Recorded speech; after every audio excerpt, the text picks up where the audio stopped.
Suhana?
Am I audible?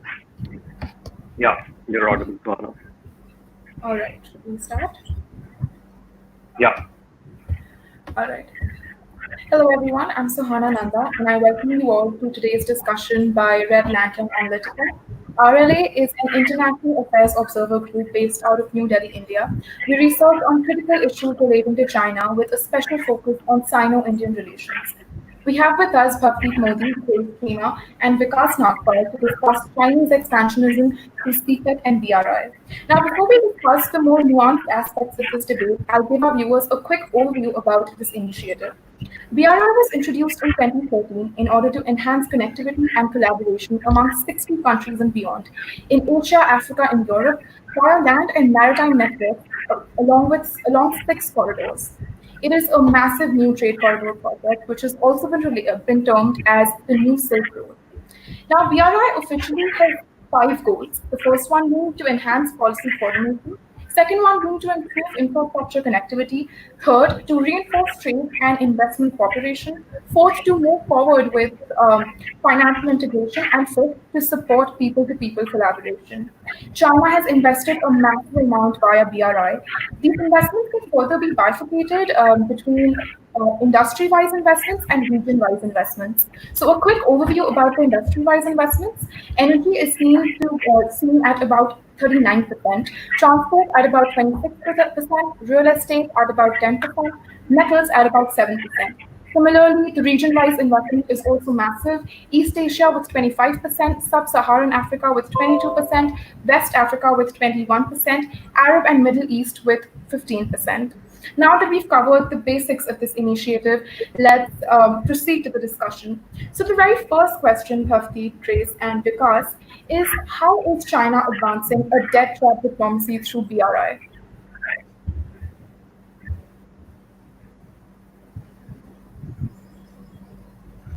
Yeah, so I'll start off with that question, Suhana.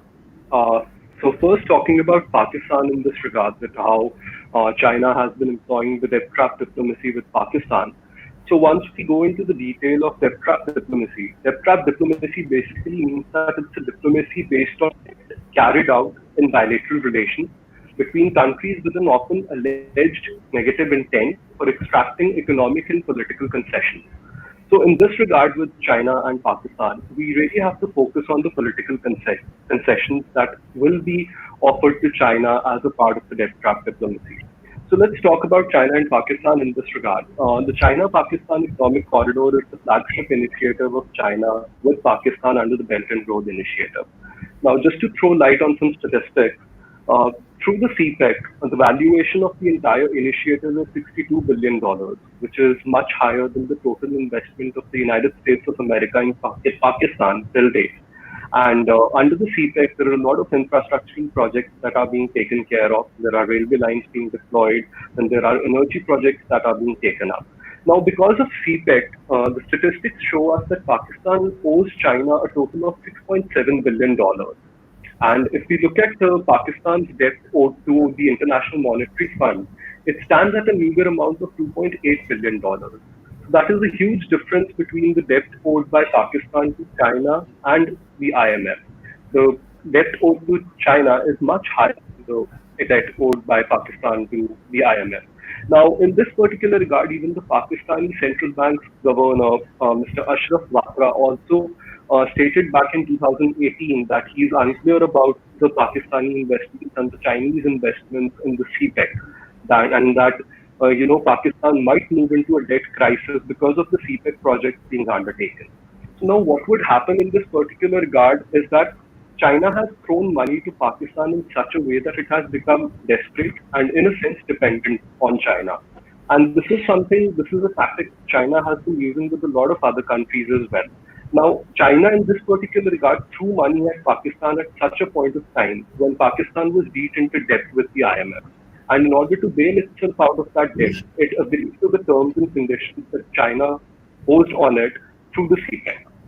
And this is exactly the reason that China is in a position right now to bully Pakistan in such a way that they can actually get any economic and political concessions through the debt trap diplomacy.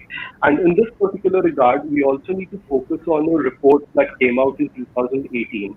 Now, in 2018, the New York Times reviewed a confidential plan between China and Pakistan to militarize space sector through the BRI project. And this is something that the New York Times and other analysts also reported that Pakistan was not happy with. But in order to get the money flowing from China in the future, the Pakistanis had to agree to it.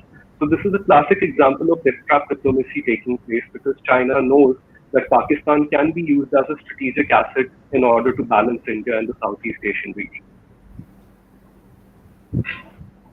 All right, thank you so much, Bhavdeep. Grace, would you want to add on to this answer with any other country, specifically with any other country? Sure. See, I'd say debt trap is a big concern for the whole of Africa.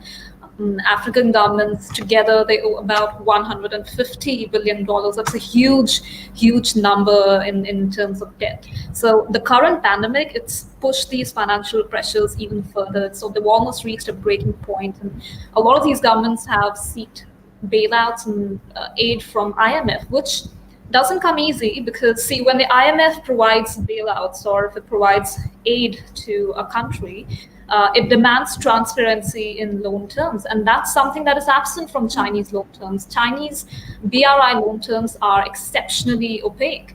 This is what happened with Congo in the beginning of this year. But I'd say the issue isn't the debt itself; it's that governments lose possession of important strategic public assets. So take Zambia, for instance. Zambia's broadcasting media, China already has 60% stakes in that, and now Zambia is losing another international airport to the Chinese. Djibouti is risking losing another port to China. And mind you, this is a port that's been used by America as a military base. Kenya is losing the Mombasa port to China because it was not able to pay a loan that it took for a railway project. What I would say is much more alarming here is that the railway project is not even fetching enough revenues. It's not a viable project. It's running in loss. See, when the IMF funds such projects, they conduct studies to check the project's feasibility, and these tests are assigned to an independent consultant. But that's not what we see here. With China, The same Chinese corporation which conducts these feasibility tests is the same company which ultimately gets the contract, which ultimately implements the project. There's a similar situation in Laos. China is constructing a colossal railway project for Laos, but the business plan for this are not public. We still don't know how many passengers will actually use this. We do not know if the private sector in Laos will actually benefit from this. So that is what I would say is the biggest concern for Africa. So it's not just debt trap that these countries fall in. The projects over which they fall into a debt trap, these projects themselves, they are not viable, they're not feasible. All right. Thank you, Chris.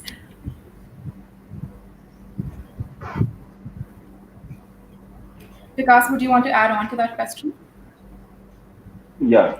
So talking about the debt trap diplomacy of China, the BRI project is a huge infrastructure project which passes through Africa, Asia, and Europe. So it is a very huge project. And secondly, the infrastructure requirement of the Asia and Africa are also huge.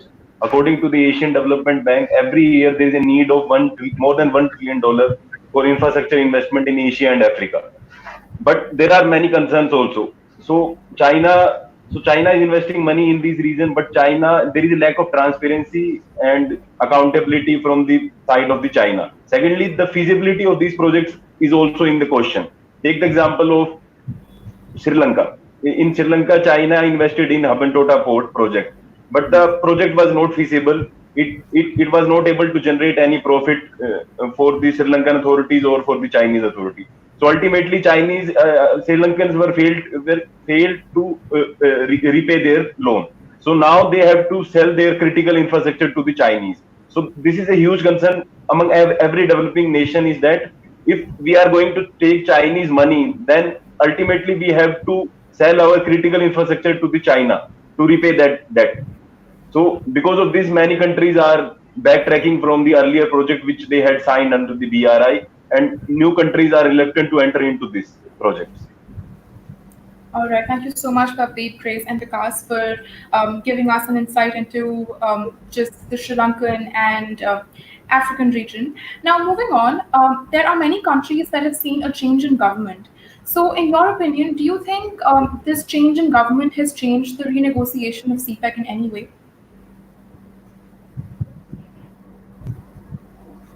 Yeah. So specifically two countries which I want to mention in this regard is the Malaysia and Pakistan. Earlier, Malaysia under the Najib Razak administration was very open to the BRI projects. China invested hugely into the Malaysia because Malaysia is one of the most important country in the Southeast Asian region. But after 2018 elections, when Najib Razak lost the election, Mahathir Mohamad came into power, and he was very vocal against this BRI project, and he thought that this will force Malaysia to sell its critical assets to the critical infrastructure to the Chinese, because they will not be able to pay the debts generated by this project, because these projects are also not very feasible. So ultimately he renegotiated these projects, and he suspended $26 billion of investment under the BRI project. Second country is the Pakistan. Pakistan is also is a member of the BRI project, and China has hugely invested in the Pakistan region also. But under the Imran Khan administration, they had renegotiated some of the agreements because of their feasibility. Secondly, Imran Khan was a guy who came from Karachi lobby. Earlier, Nawaz Sharif government was from the Lahore lobby, and Lahore lobby was very open to the BRI projects, but the Karachi business community is not very open to these investments, so they had renegotiated these contracts. And the one more important thing which we need to remember is that Pakistan is in very dire straits, so they need new money from the IMF to bail out their economy. But IMF refused to pay them any loan unless they were very open about their investment, about the Chinese investment in their economy. So which we all know that there is no accountability from the Chinese side. China is not very transparent and accountable in its BRI projects. So there is a huge concern among the Western nations that if we will pay loan to the Pakistan under the IMF bailout project, then that money can go to the China. So they don't want their money to go to China. So that's why they are not happy to pay loan to the Pakistan under the IMF projects. So if Pakistan want any money under the IMF, then it need to be open, or it need to be scaled back its involvement under the BRI project. So yeah, these are many strategic minefields which Imran Khan has to maneuver. Right. Now, this was with respect to Pakistan and Malaysia. Now, when we take a look at Europe, do you think BRI has also affected the EU-China relations in any way?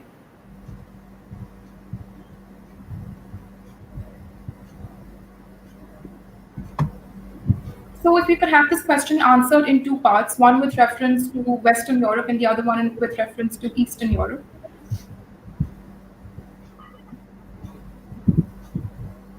Can I speak? Yeah, of course. Go ahead. So the Western countries, Suhana, as I had earlier mentioned, that they are not very happy with the BRI project because of its lack of transparency and accountability. So they are not very open to these projects. But there is one major exception, which is the Italy, because Italy, the financial condition in Italy is not very good in recent years. It passed through the sovereign debt crisis in early 2010 after the 2008 financial crisis. Secondly, COVID-19 pandemic has already hit Italian economy very hard. So Italians need new money, and Germans and other European countries which can bail out Italy are not very open to pay money to Italy, because Italy, they had put certain conditions on Italy. If Italy wants new money from other European countries, then it had to reform its economy and to reduce corruption in its economy. So they are not very open to provide money to Italy. So there is no other option for Italy than to go to China for new investment. So in 2018, Italian Prime Minister participated in the second BRI conference in China, which held in China, and he was very open for the Chinese investment in the BRI and in the Italy, and this is harming the Western unity against the BRI project. All right. Okay. So this was with add to that a little. So I'd say the BRI's reception in Eastern Europe is a lot different than the case for Western Europe. East Europe is a lot more receptive, it's a lot more warmer for Chinese investments. And the reason being, the need for infrastructure in these countries is a lot higher, and their financial options for funding these projects are a lot more limited. So I'd say the overall environment in East Europe is more conducive for BRI. This, for example, is the case with Greece, with Hungary, with Serbia, with Ukraine. China is funding a railway project between Budapest and Belgrade. It already owns more than 51% of stakes in the Piraeus port in Greece, and that's a strategically important port, I'd say. But it's also the political payoff, and that, I think, would outstrip all of this. So a lot of joint European Union statements, it's necessary for them to have agreement of all 28 countries. So even if one country denies the statement doesn't go through. And this is what we see is happening now. So joint EU statements which go against Chinese interests are blocked by one of these countries. For instance, Greece blocked one such statement against human rights violations in China, and the statement didn't go through to the United Nations. This happened in 2017, if I'm not wrong. And the same year, Hungary blocked another statement against the torture of detained lawyers in China. But there are, of course, other concerns as well. BRI financing and BRI project implementation, they often don't comply with European regulations and European standards. These standards are a lot different than Asian standards. Take the example of the highway that China was building in Poland. China started demanding European Union regulations to be tweaked, to be altered, just for Chinese labor and Chinese machinery. And I'd add one more thing to this, that China swore to take Russian interests into account in all of its BRI initiatives in East Europe. And I think that really undermines the security picture there. Right. Thank you, Grace and Vikas. So now that we've established that the EU-China relations are being altered, there are certain countries that are renegotiating the terms of CPEC. Apart from this, what strategic and security threats does BRI pose in general? Uh, right. So in this particular regard, I'll be talking about the particular threat posed by BRI and the China-Pakistan economic corridor in specific. So when we talk about the China-Pakistan economic corridor, the first thing that we have to notice is the fact that the ports that will be built under the CPEC will be something that will open up into the Arabian Sea. Now, once they open it up into the Arabian Sea, it will pose a strategic and a security threat to India. Now, how this will happen in this particular regard is the fact that the Chinese maintain that the ports they will be constructing in as a part of the CPEC, these will be maintained for economic and peaceful purposes only. But if we look at the history of China and it maintaining its ports, we can have a look at the South China Sea. And in the past, when China started to build their ports in the South China Sea, they again maintained that they would be used for economic purposes. But then later on, when the South China Sea dispute came up and other countries along with China staked a claim to the waters, China quickly started militarizing that area. So that is something that can be expected to be done in the Arabian Sea by China itself using CPEC as a route. Now, this is the first maritime threat that we're talking about through CPEC. Now, the other maritime security threats in this regard comes into play when we talk about the Gwadar port. Now, China has been building the Gwadar port in Pakistan in order to facilitate the movement of energy resources from Pakistan to China. And again, in order to protect the Gwadar port and all the strategic interests that China has in that particular area, including the strategic and the critical infrastructure, they will be deploying a lot of military there. It has been estimated that China plans to deploy 30,000 military personnel in China in order to protect the critical infrastructure that it's going to build in Pakistan through the CPEC. Now, again, when this military will be deployed, it is something that will, pose a direct threat to the Indian government and the Indian country.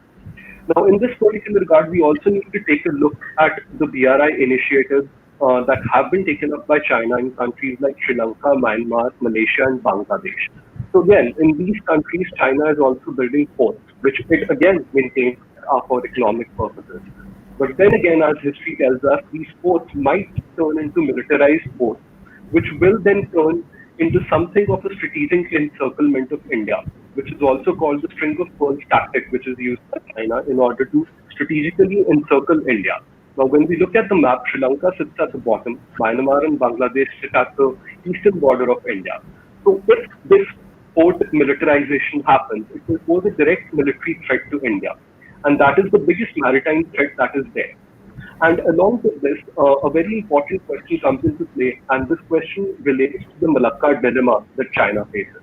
Now, Malacca Strait is an important strategic point through which major Chinese imports, energy imports from the Middle East are done.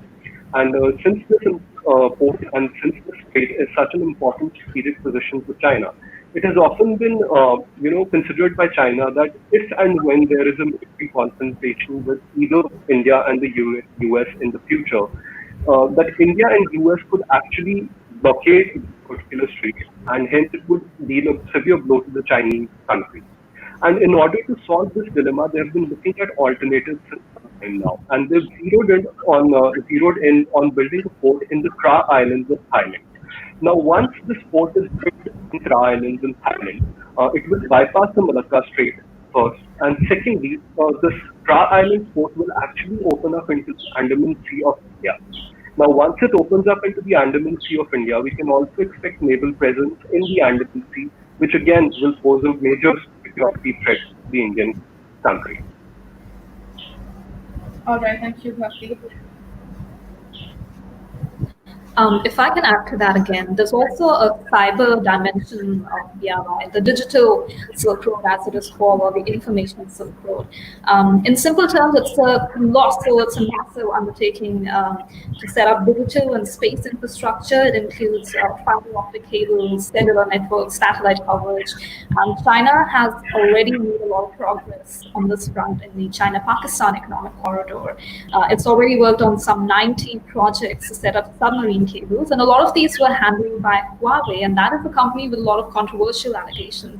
See, the problem is that we as internet users, we don't get to decide which cables are used. The core idea of the digital Silk Route, therefore, is to increase reliance on Chinese digital infrastructure, on Chinese services, and thereby to dominate global communication. The more direct and the more obvious implication is, of course, the economic one. It allows Chinese companies like Huawei to expand their market coverage and to understand markets better. But there's a more severe implication, and that is what applies to countries like ours.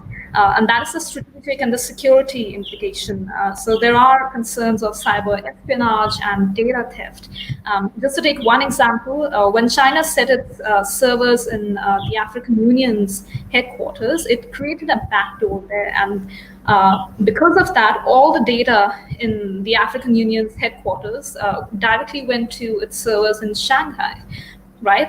There's another problem, and that is that states with limited technical capacities to maintain this digital BRI infrastructure, even after the project has been set up, they have to continue relying on Chinese services to operate them. So a month back, China also completed its Beidou satellite navigation system, and that is a part of the information Silk Road. Now, this offers the world an alternative to the United States GPS system. It directly aids the PLA as a force multiplier, and Pakistan is already using this for military purposes. And this also increases China's political leverage, because the states which subscribe to the Beidou program, they'll have to keep Chinese interests in mind when they make their statements on political issues like Tibet or South China Sea or Taiwan. So see, the ability to control data, to control information, it enhances your ability to control markets, to influence policy decisions, to influence cyberspace governance, and of course, military endeavors. So digital infrastructure can also be directly used as surveillance infrastructure by China. So the one of the most unfortunate irony of the international politics is that if one country moves in a direction to secure its interest, then other country feel threatened. As Bhavdeep has already mentioned, that China is avoiding the Malacca dilemma so that it can protect its oil and natural gas supplies. So it raised alarm bells in the Washington DC and New Delhi, because they are concerned that China is developing alternative routes so that it can avoid its Achilles heel. So this has raised an alarm bell around the world. The BRI project is a huge project. So every country is concerned, every major power is concerned about this project. I will talk about only two powers who are specifically concerned about this project. First is the Russia, because China is hugely investing in the Central Asian region also. So earlier the Central Asian region was the part of the Russian sphere of influence. So now China is investing in this Central Asia. So Central Asia countries are moving toward Chinese. So this has caused a huge problem in the Russian and the Chinese relations. Secondly is the Chinese investment in the Iran. We had received the news in recent weeks, China and Iran agreed on a 25-year economic deal. So this has raised alarm bells in the Tel Aviv, because Israel and America is concerned that if they bail out Iranian regime at this critical moment, when Iranian regime is suffering so much from the American sanctions, then definitely Iranians will counter them in the Middle Eastern region. So the Chinese investment everywhere is raising concerns among the regional and the global powers, whether it is America, whether it is India in the South Asia region, whether it is Russia in the Central Asian region, or whether it is Israel in the Middle Eastern region. All these powers are concerned about the Chinese investment, and they are countering it through other initiatives. All right. So the strategic and security threats posed by BRI are not just limited to one domain. There's threats across the cyber domain, the continental domain. There are threats in terms of maritime security threats. What are the counter proposals to the Belt and Road Initiative? As of now, there are no major counter proposals to the Belt and Road Initiative, Suhana, because Chinese has a very deep pockets, and other countries don't have that much of money to invest in foreign countries. America, which was earlier the leader in these foreign investments, was also lacking under the Trump administration, because Trump was more concerned about its own economy than about other countries' economy. Secondly, Western Europe is also not in a situation to invest hugely in other countries, because after 2008 financial crisis, their economic condition has deteriorated, and they had to look after their own neighbors like Greece and Italy. So they are not able to counter China in far-flung regions.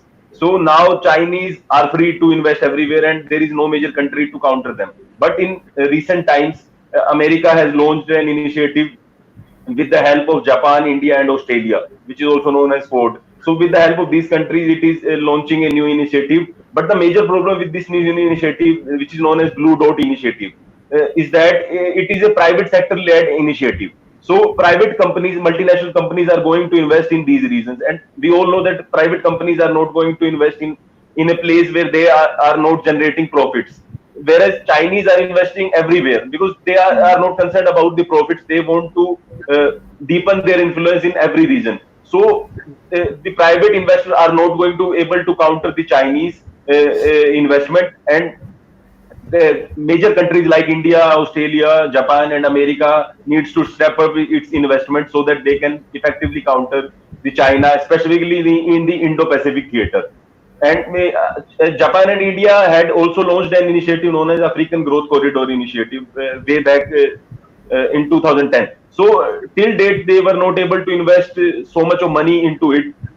So yeah, there are initiatives, some of the initiatives, but they are not able to counter Chinese BRI initiative effectively. All right, okay. So we're getting one question by the audience. The question says, what should be India's approach to the Belt and Road Initiative?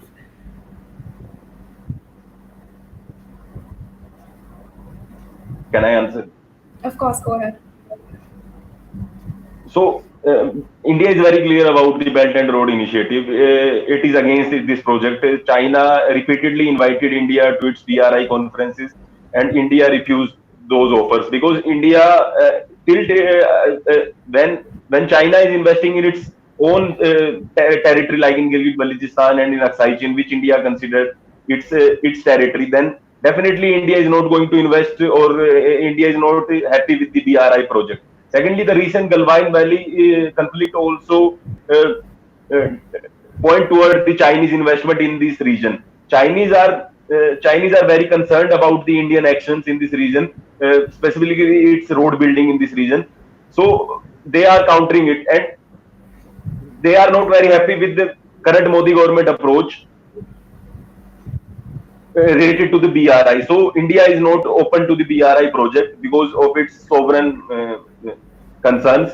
And till date, China didn't take those concerns into account. India is not going to be investing, or India is not going to take part into the BRI project. All right. Thank you so much, Bhavdeep, Grace, and Vikas for that insightful discussion. Through the course of this discussion, we have explored Chinese expansionism and how it poses security and strategic threats throughout varied domains, to name continental, maritime, and cyber. Not just this, China also seems to be advancing a debt trap diplomacy through BRI. It seems to have embraced a predatory style in dealing with its trade partners, an approach that has been interpreted as a way to place itself in the global geopolitics and also as a global economic powerhouse. Furthermore, even the EU-China relations have said to be impacted after the introduction of the Belt and Road Initiative. To summarize, it can be argued that China's BRI is a geopolitical decision for political needs disguised as an investment initiative.